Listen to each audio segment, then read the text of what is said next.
Eric Cohen, our music columnist, with us this morning. Good morning. Good morning. So we're talking upcoming tours and Grammys. We're talking lots of stuff upcoming. Okay, what do you got for us? Well, listen, a couple of great tours coming to town. First of all, we don't have a date specifically yet, but U2 have a new album coming out on March 4th, I believe. So they're going to be coming to town. What do you think of that new single? You know, everyone's saying it's much more rock and roll. To me, it sounds like the kind of where they've been going with Vertigo and with A Beautiful Day. I don't know if it has the cojones that that people are saying it does, but you know, not a bad little single. All right. You know, last day. What can you do? Sure. Yeah. As well, there's upcoming shows. Billy Joel and Elton John. It's talking about no cojones. Indeed, but they're doing the face-to-face tour where they're going to be playing, you know, on opposite pianos across from each other, and then they're each going to play their own solo sets. Hey, Eric, don't go changing. You know, I love that song. Wow. Apparently, the New York Times. Well, the New York Times has got a couple articles in the last week about just ripping Billy Joel as the greatest squanderer of talent ever in pop music. I like scenes from an Italian restaurant. I like some of the older stuff, and of course, Fleetwood Mac. Just announced a second date. They're playing on the 17th and the 26th of March. And you know, I'm a huge fan. I believe we're watching a clip now of Dreams. Yeah, well, I mean, they had the huge Monster record, and then there was Tusk, and then.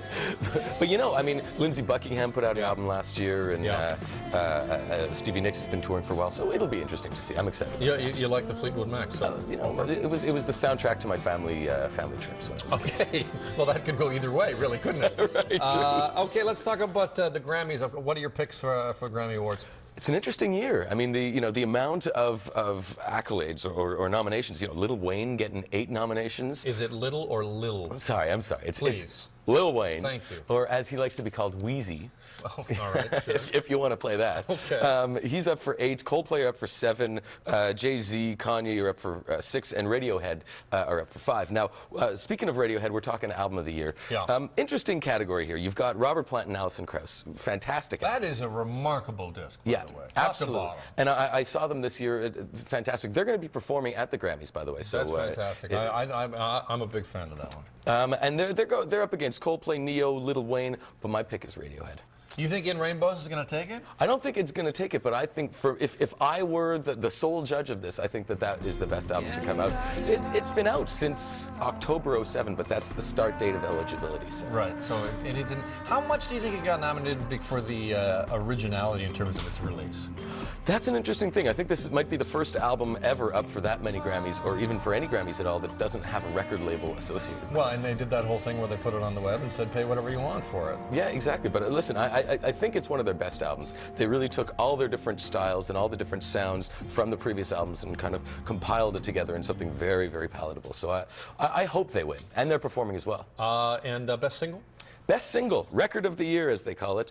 Interesting choices. Adele, the kind of British soul singer. Coldplay, I'm done with Coldplay.